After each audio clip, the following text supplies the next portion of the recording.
Hey, welcome to Three Count Commentaries. This is your boy Mongo Slade, and today we're going to talk about AEW Dynamite from February the 10th, 2021. And for the first time in a long time, I can actually say this episode of AEW Dynamite was actually not that bad.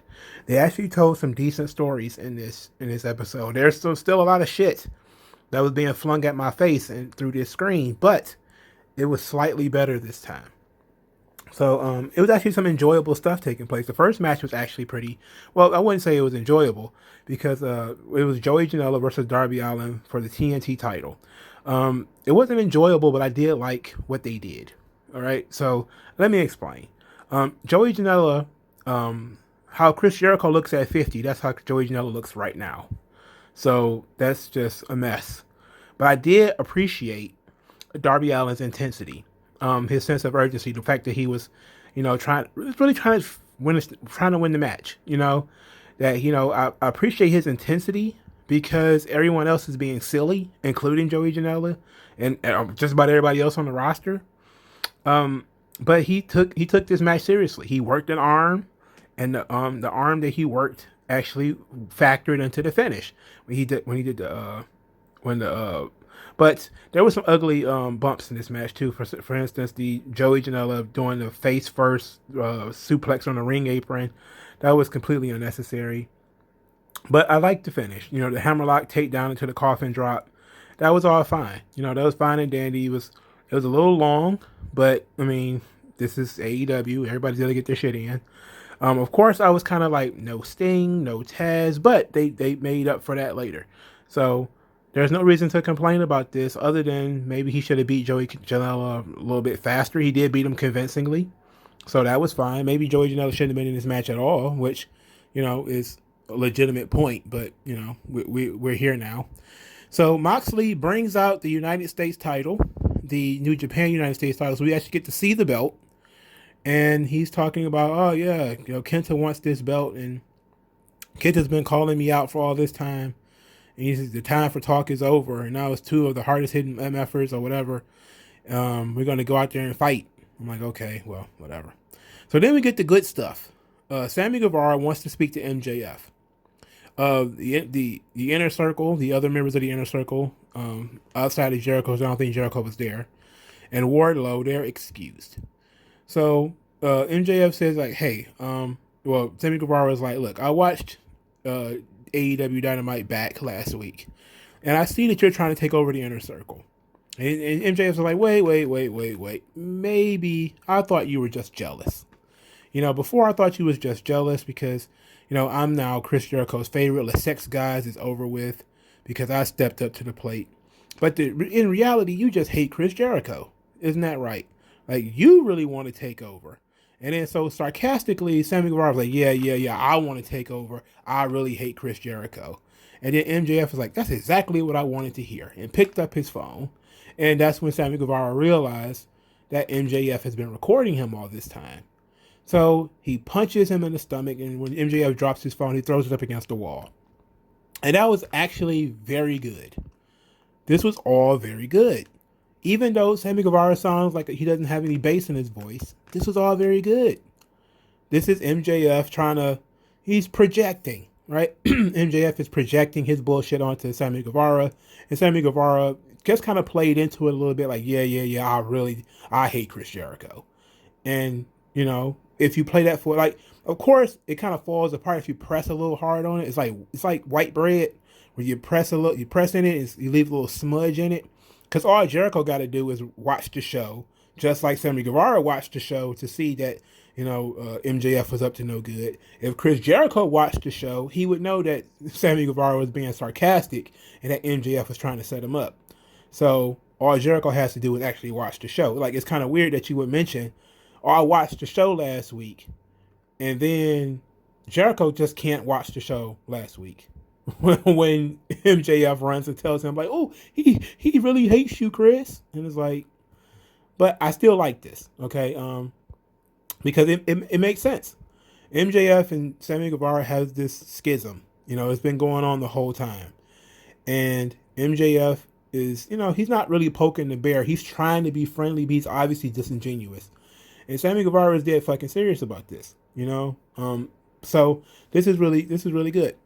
Then we get Pretty Peter Avalon and Cesar Bonini versus Cody Rhodes and Lee Johnson. And this was so fucking long. And it was such a waste of fucking time. Cody is so fucking self-indulgent. Why? But this is the crazy thing. Cody has his own personal entrance, right? Lee Johnson doesn't get to come down Cody's entrance. Lee Johnson has to come out of the babyface entrance because Cody's entrance is for Cody. Not for Cody and partner, not Cody and friend, not Cody plus one. It's for Cody.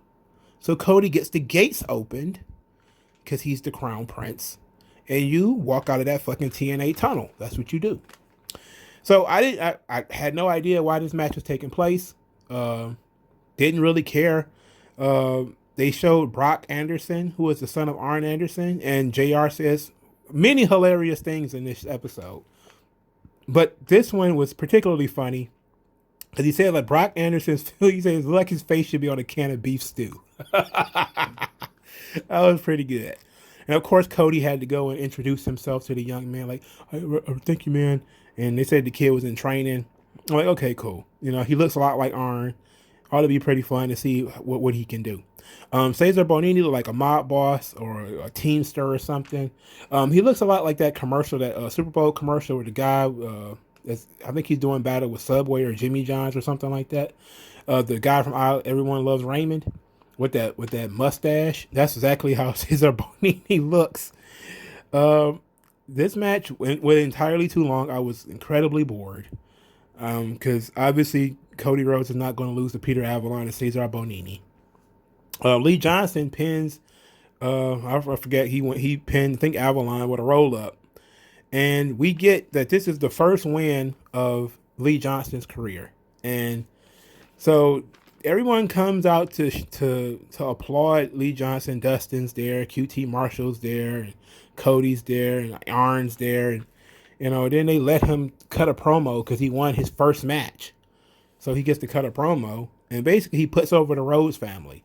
Oh, yeah, it's been over a year of losing. I was 0-29.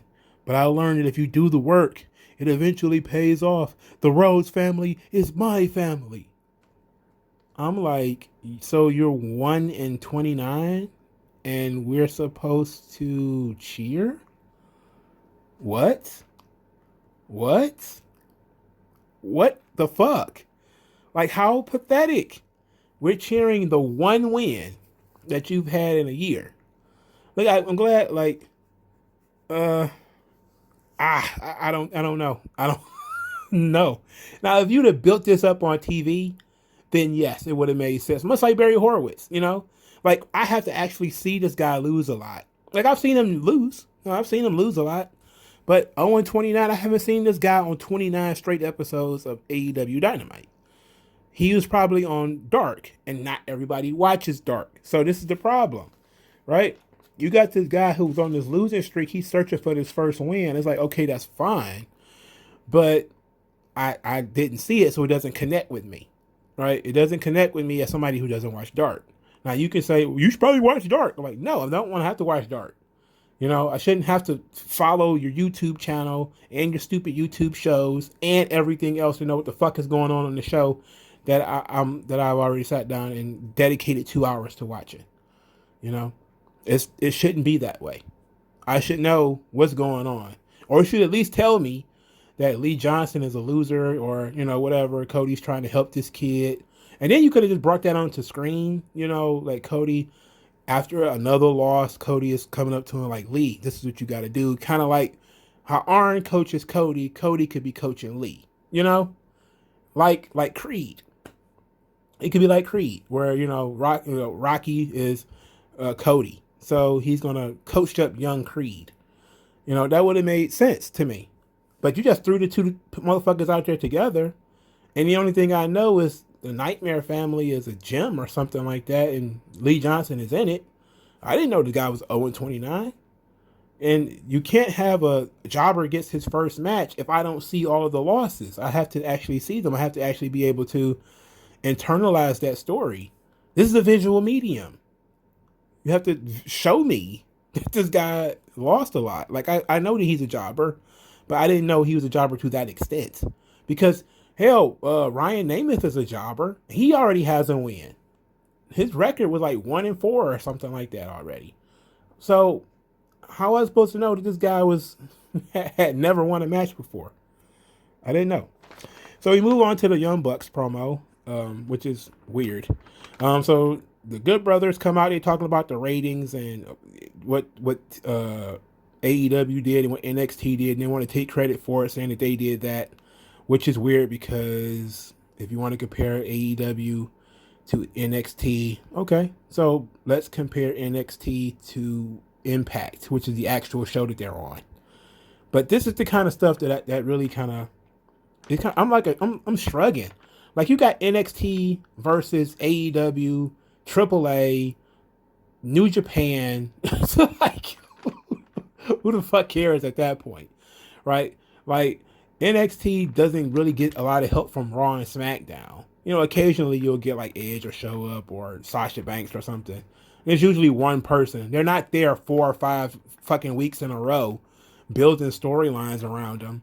You know, there's not super surprise. Here's so and so from the main roster all the time hot shotting. So it's like, wow, 4 companies work together to beat NXT. Great. You know, continue by all means.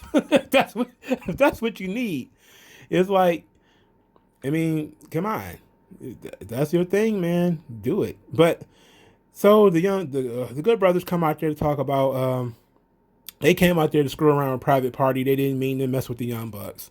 And said that the inner circle are the Young Bucks problem, and that they talked about the Young Bucks getting mocked by Jericho and MJF. And so then the bearded buck, whose name, I think his name is Nick, he was like, he was mad and he wanted to defend the tag team titles. And then he says, oh, well, how about we defend them against Santana and Ortiz? And then he said, oh, the demos will be great. And I shook my head, not only because they're talking about the demos on TV, which is real Mark shit, but also because Santana and Ortiz they lost. So, like, what was the point in winning the Battle Royal? What's the point in winning matches and winning the Battle Royal if the champions get to just handpick the challengers? Like, that's the thing about the ranking systems. And I think I talked about this when it comes to Ring of Honor too, is that you're going to have this ranking system, but now you're going to have people doing things outside of the ranking system. Now, you know, they don't have to fight the number 1 contenders. They can just handpick contenders. MLW is doing the same thing.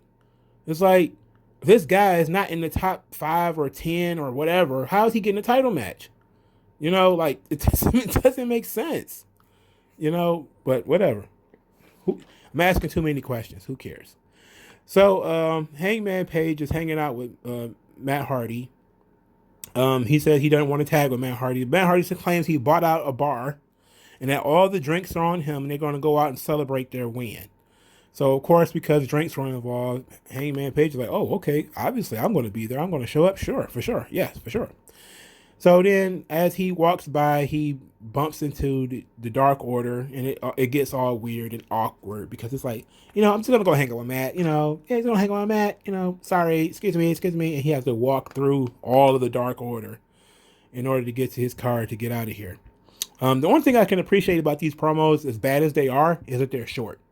That's the one thing I can say, is AEW does that right. They know that a lot of these people cannot talk. They're not good at talking. So they keep it short.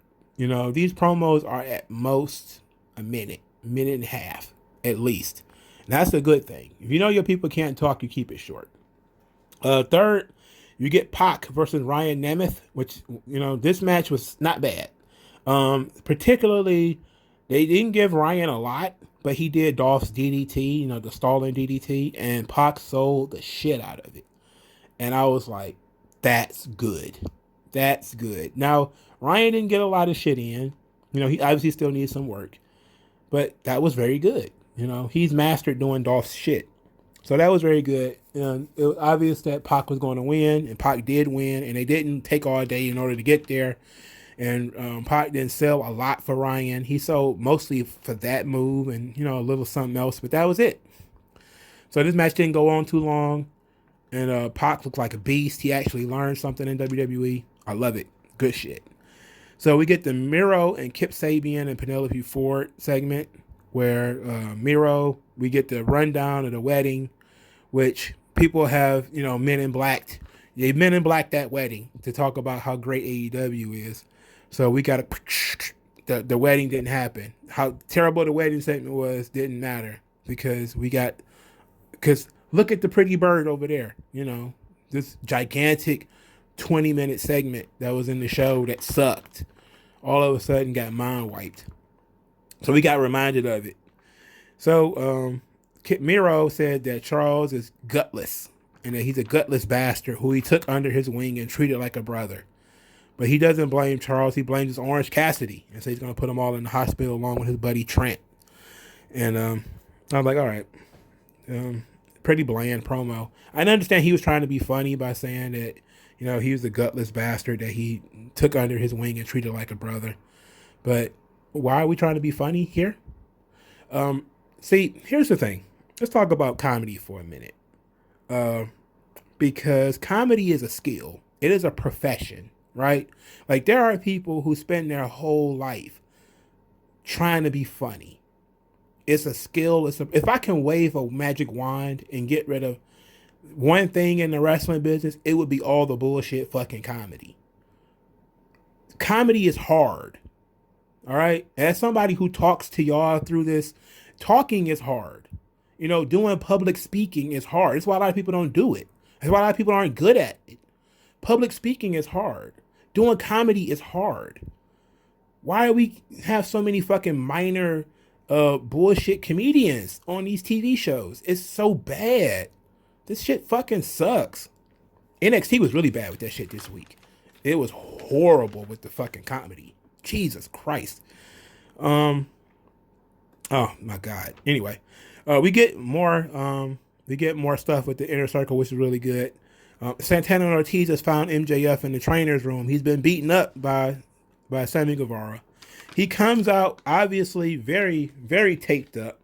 He calls Sammy Guevara an animal, so he attacked him like an animal. And Jericho's like, oh my God, look, we got to deal with Sammy later. We got this match right now. So I was like, okay, they have the match with the Acclaimed, who I don't know whether the Acclaimed are good guys or bad guys. I have no idea. They just seem to cut promos on whoever, and basically it's rap style promos. Again, there's 4 different generations going on with the Acclaim, where they got boom boxes and big gold chains, and it's whatever. Whatever. The match wasn't bad though. Especially the spot with the boom box, which I thought was particularly pretty good. Is that, Santana and Ortiz are trying to interfere. They're getting in the way.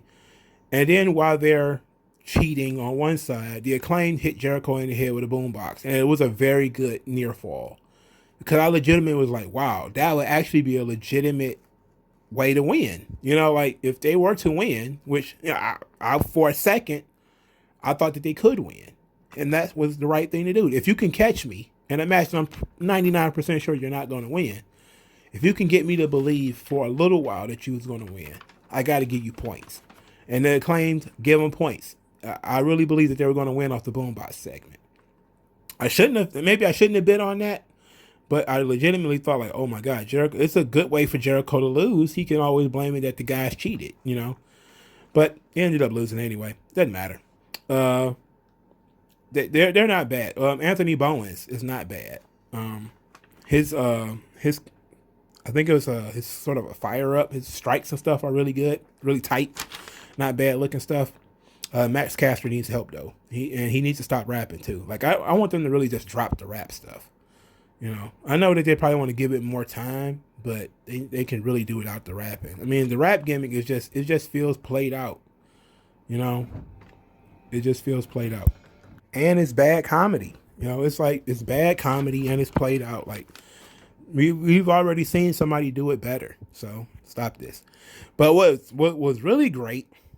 The match was fine. The match was pretty good. It was enjoyable. Wasn't worth, I didn't see anything in the match that made me, want to throw my hands or throw the TV or anything. Maybe I wasn't paying attention close enough, but I didn't see anything in the match that was offensive. So after the match was the really good stuff. Sammy Guevara comes out to his own theme song, and Jericho is breathing very heavily and is like, "Hey, what's going on, man? You come out 10 minutes late. What's going on?" And Sammy said, "I told you on this exact date, December 2020, that if anything else happened between me and MJF, I was out of here." And he says, "I'm here to tell you I'm done." And he says, and he's like, "What do you mean you're done?" Jericho's like, "What do you mean you're done?" And he's like, "I quit the Inner Circle." And he walked out. And Jericho is obviously visibly upset, And so then Marvez chases down Sammy Guevara. And Sammy Guevara's like, "Look, I just need to get away from this place. I need some time away." And this was great. This was fantastic. And it got the right fan reaction. I believe this was actually a legitimate fan reaction. It wasn't just the plants reacting the way that they know that they're supposed to. Did you notice that they don't talk about how many tickets they sold anymore? Or they don't show the crowd anymore either. They used to show the crowd all the time back in not too long ago when it comes to Impact, TNA. I'm about to say Impact. I called them TNA, but AEW. They don't show the crowd anymore. Anyway, this was a good reaction. This is a good storyline because if you were paying attention, you do know that the Sammy Guevara MJF thing is a problem.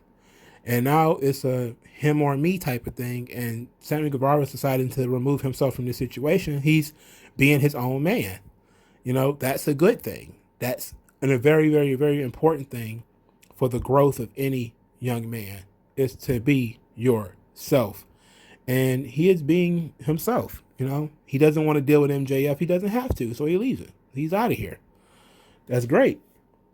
And now now there's drama. Because now what is Jericho going to do? Is he going to try to talk Sammy Guevara into coming back?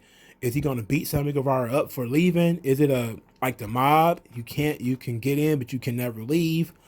What's going on?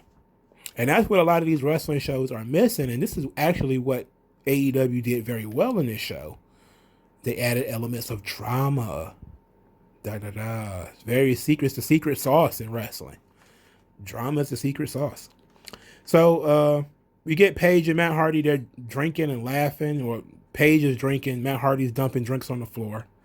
And he says, "Oh, well, we know you don't want to be in a tag team, but how about you sign up and, I'll make you a multi-millionaire for 30%, but when you making so much money, it won't matter."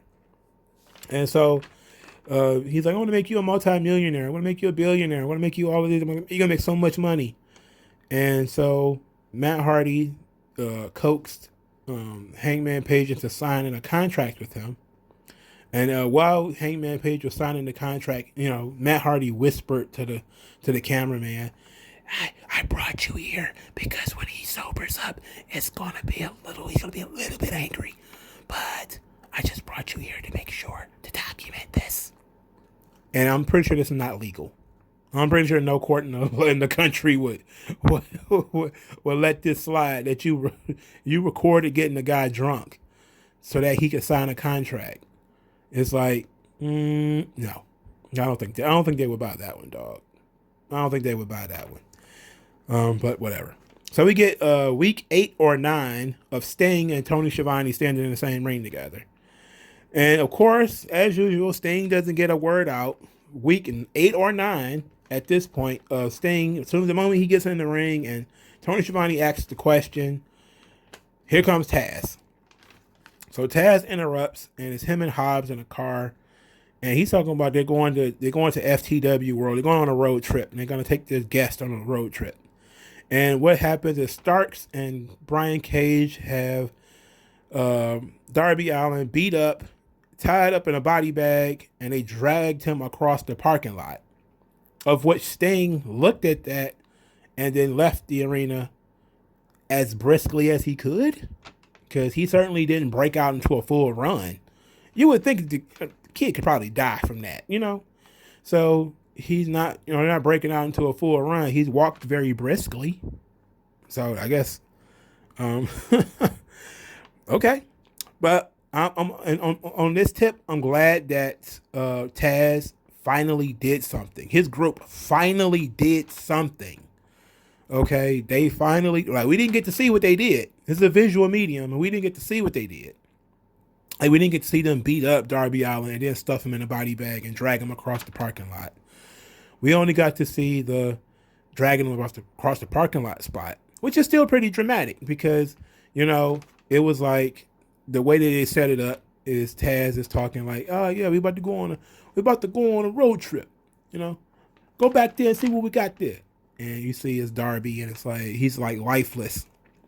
So it's like, okay, cool. You know, it's not bad. Like, I believe the body bag is probably what made it pretty safe for you to drag him across the ground.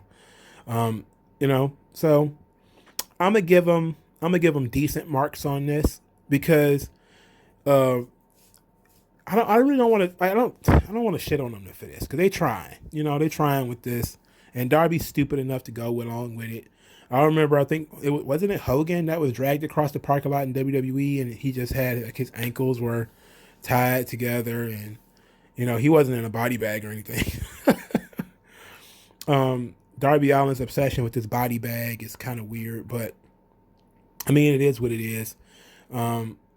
It happened very fast. I will say that, like, they did it very fast, and there were no replays. I gotta give them credit for that too. They don't go back and replay things. You know, AEW keeps moving.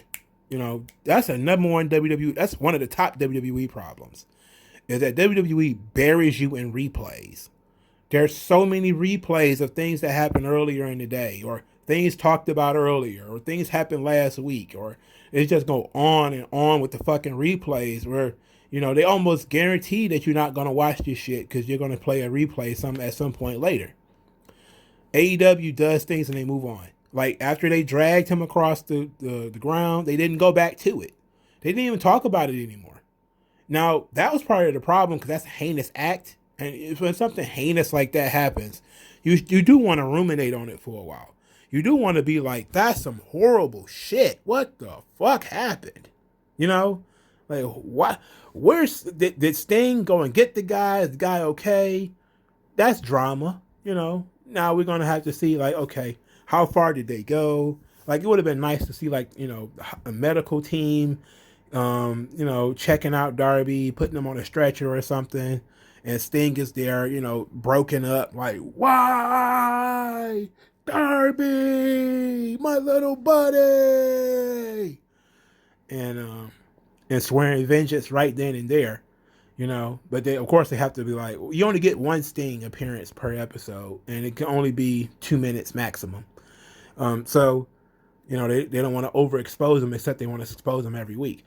I'm saying, like, this would have been a perfect time for you to show Sting more than once. Like, Sting gets to the back, and when he gets there, Darby is a mangled mess in that I'm about to call it a casket, the body bag.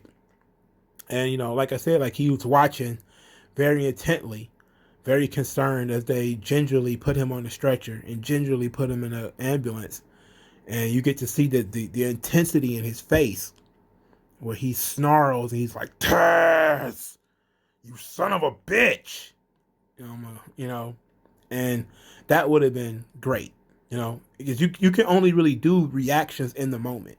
Like, I don't care what your reaction is a week later.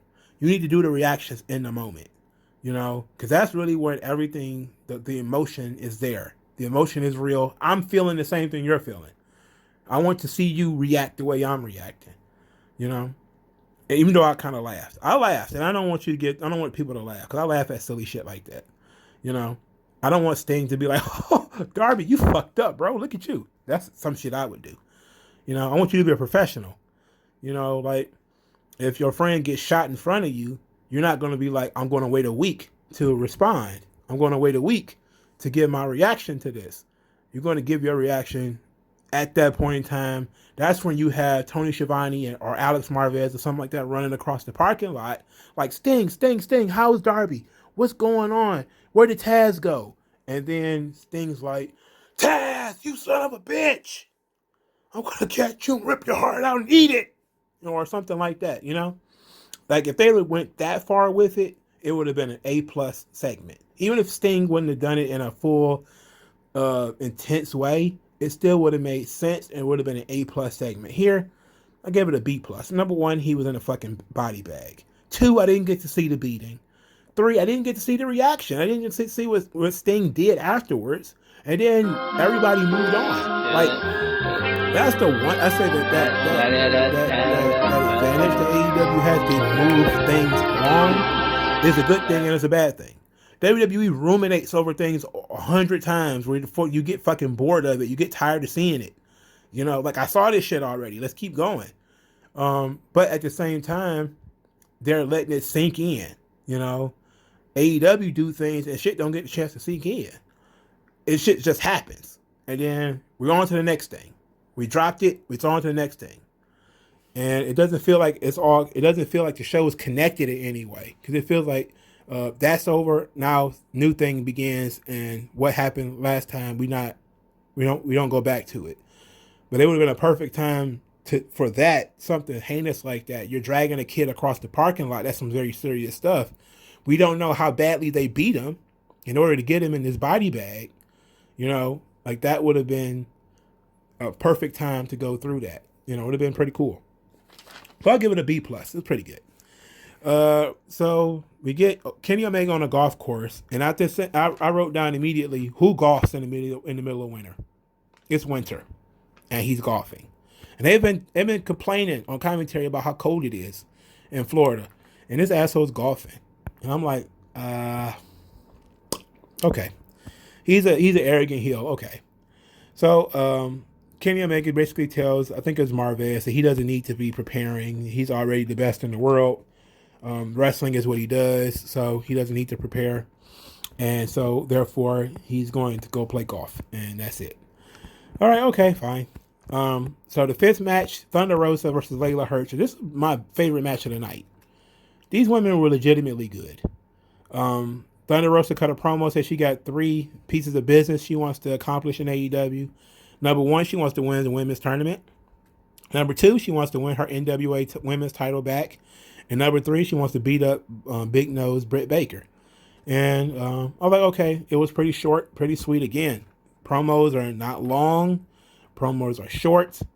Thunder Rosa is not great at talking, but she's effective enough in this piece of business here. So that was fine. We didn't get to hear shit from Layla Hirsch because she's a jobber. But I like Layla Hirsch more than most people on the roster. She's legitimately good at what she does. Like, she's very stocky. She's very strong. She looks the part. She's not bad looking.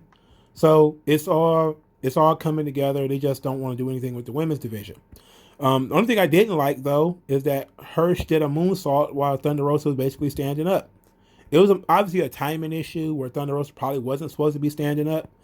Maybe it took Hirsch a little too long to do the moonsault, and Thunder Rosa was nowhere near the spot when she actually did the rotation of the moonsault. I was like, okay, Thunder Rosa just wins where I don't know what the hell she called it, but she wins for her move.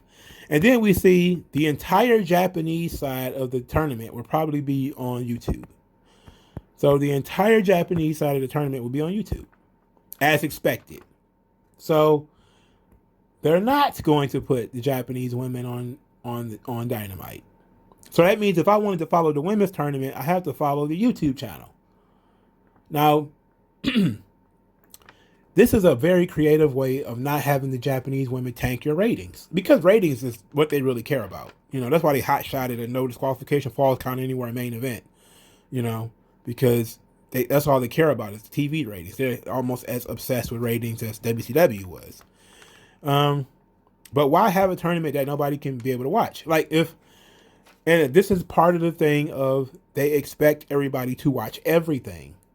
I'm not watching the fucking YouTube channel because there's none of these women I really want to see other than Aja Kong.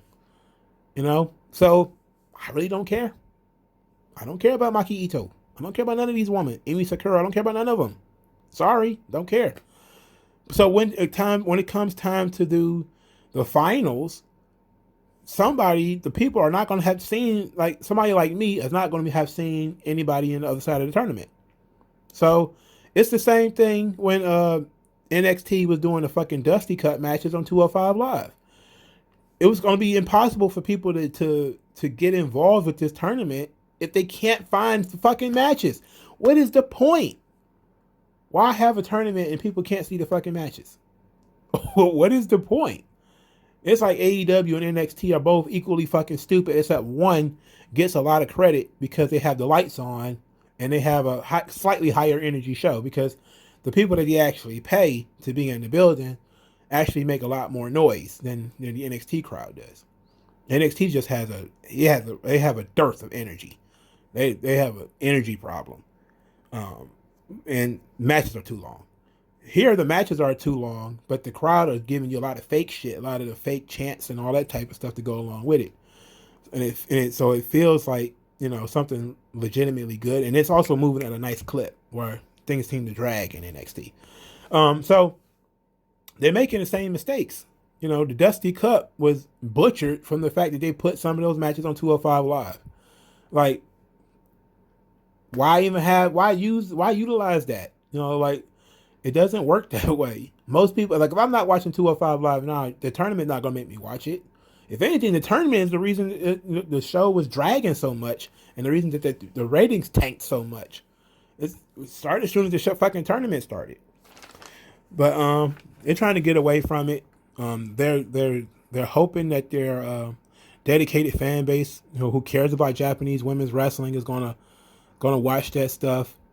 And you know what? You can't count it. You can't count it as, oh, they care about women's wrestling.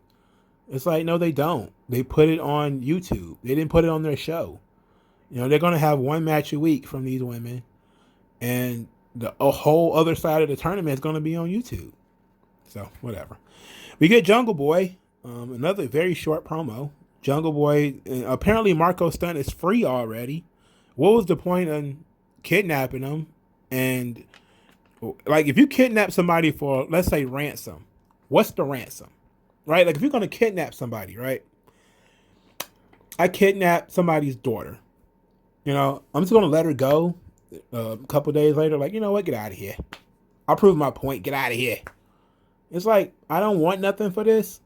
I don't want money. I don't want, you know, something. You know, like, it could have been anything. And guess what? Their suspension is over. They got suspended for beating up a guy after the match and cutting his mask with scissors. They kidnap a guy and they bring him back. That's... the punishment doesn't fit the fucking crime. So there's no justice here.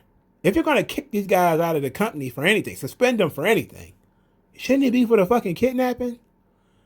What they're going to say is like, well, you kidnapped them while you was already suspended, so we can't really count that against you. Like, are you stupid? They kidnapped the son of a bitch. And you bring them back after they kidnap somebody. That's a fucking federal felony. To kidnap people. Anyway, Jungle Boy is like, he came out of the match with Dax, a better man, and, you know, he made Dax tap out in front of the world, and they didn't snitch on FTR because he wants FTR to be there so he could look them in the face and make them his bitches. And I was like, okay, you know, promo is about a minute and 40 seconds. Not that big deal. Now let's get to this clusterfuck of a main event.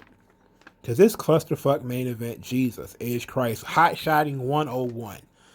For starters, this match had no reason to be no disqualification or false count anywhere. You know, you save that kind of shit for guys who are in feuds. Like, I get it. Oh, Kenta and John Moxley are feuding. And Kenny Omega and John Moxley are feuding. It's like, okay, well, I can accept that Kenny Omega and John Moxley are feuding. But they just wrestled last week. So why are they in a no disqualification false count anywhere match now? We'll say, well, because Kenta has been talking shit about John Moxley for months now. It's like, but not on this TV. If I didn't see it, I didn't see it. You know? And I don't understand why they putting so much effort into supporting a match that's going to be on New Japan. Like, that's another thing that doesn't make any sense about these crossovers. You know, the crossovers only make sense if it's all the same people watching this shit. Right? Because I doubt any new person is going to look at Kenta tonight and be like, oh, I got to see that match with him and John Moxley. he didn't do shit in this match that made people think, oh, I need to see this guy, more of this guy.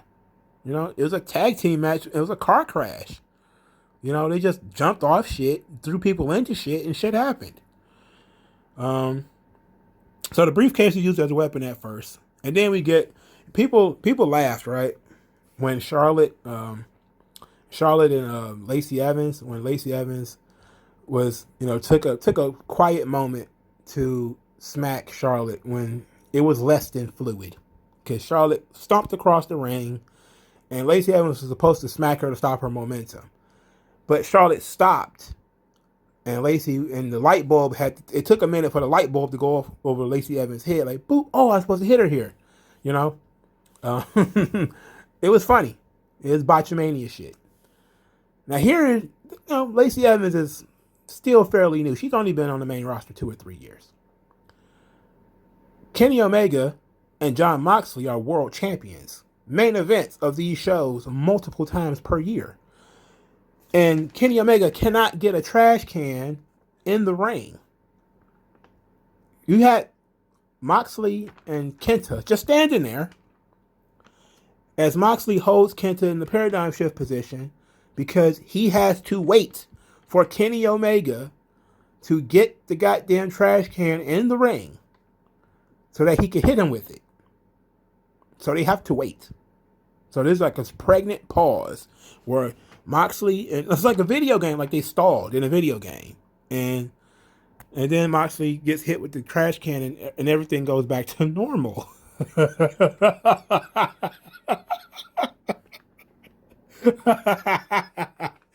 Oh God, holy shit! So we see that pretty Peter Avalon has a heart-shaped bed at ringside.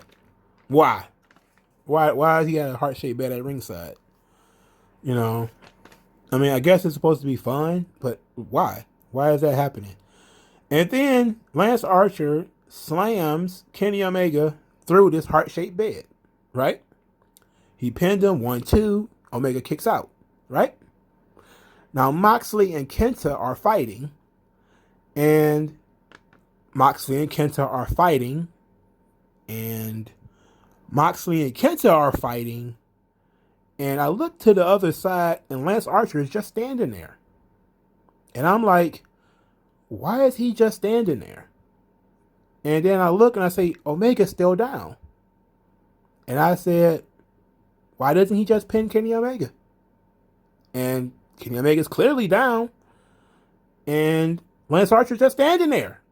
I'm like, what the fuck is going on? So apparently, Kenny Omega must have got hurt. He needed a minute to catch his breath, to shake something off or something. And so the cameraman just followed Kenta and Moxley and left the other two. Just, you know, hey, again, Men in Black. You didn't see it. You didn't see it. It didn't happen. Those other two guys, they don't exist. Because this guy, Lance Archer, just laying up against the barricade like, yeah. Not even, like, you could have at least double teamed Kenta. And I still would have asked the question, where the fuck did Kenny Omega go? But I could have at least, you know, had Kenta trying to run away from these two guys. It would have been a little bit more fluid, where they could have been like, hey, Kenny's hurt, so you need to run. Like, we're going to beat you up. You need to flee. Like, you need to run away like a heel would do. Because Lance Archer is a big guy. So you naturally don't want to fight the big guy. You want to run. That would have made more sense. But then what you had was Moxley just basically carrying this guy by his head and these two guys punching each other, and they're walking. You know, they're walking away from the scene. But at the same time, I cannot ignore that I just saw Lance Archer standing there for 30 or 40 seconds, and Kenny Omega has been down all this time. And the concept of, hey, maybe I should win the match never comes into your mind because, hey, the guy's probably legitimately hurt. And if he's legitimately hurt, you can't pin him. And you can't move him. So you're fucked. This is the same as, you know, the handcuff spot when it comes to Roman Reigns. And this is worse than the Charlotte Lacey Evans spot. Because Lance Archer literally was still on camera and just basically was chilling. Like, he's down. And just like, well, I'm not going to do anything. Not going to do nothing. for like 2 or 3 minutes. I don't know how long it lasted without those two guys being on screen. Probably about 3 or 4 minutes before Omega finally got his shit about him, and the camera started to follow them. So Kenta and Moxley went to the kitchen. They were throwing each other off stuff. They get into the kitchen and they slam each other on this thing. Excalibur says, "Oh, his head off of the kitchen surface." And JR is like, "It's called a table." This asshole. Yeah, it's kitchen surface. All off of these kitchen surfaces. Okay, anyway. Lance Archer came out of nowhere, hit Kenta with a box of potatoes, and then Moxley was using potatoes as a weapon. I'm pretty sure there's fan art right now being drawn by dweebs with John Moxley with a potato in his hand, hitting Kenta with it because they probably got so super creamy about it. So then they went to a replay. I don't know why, but there was like a random replay where they're like, "We got to go through all the things that happened in this match already." I'm like, why? Like, why are we breaking the flow of the momentum of the match to go back to people getting hit with the briefcase and all that stuff? Why are we going to? And I was like, oh, okay, they're moving. They're just switching locations. So then when it came back, they were in a different location. So then Moxley ends up on the table and Kenta runs and jumps off the table. Like, he's going to get powerbombed through the table at first, through the announce table. They're in the announcer area. Omega has laid Moxley on this table. He's on the table forever, by the way, because above them is Archer and Kenta doing their spot of the match. Obviously, this match was scripted. We're calling it in the ring. This match was clearly scripted, probably sat down and point A, point B, point A, point B, etc., etc. Because everybody is basically just waiting for their shit to happen. So Kenta and Archer are having a fight above the table. Moxley's still laying on the table from a knee strike. He's just dead on this table. Of course, it falls count anywhere you could pin him on the table. Of course, not going to do that because you would blow the spot. So Kenta gets free of Archer, jumps off the stage, double stomps Moxley through the table. Of course, that didn't do anything. Lance Archer's in the ring with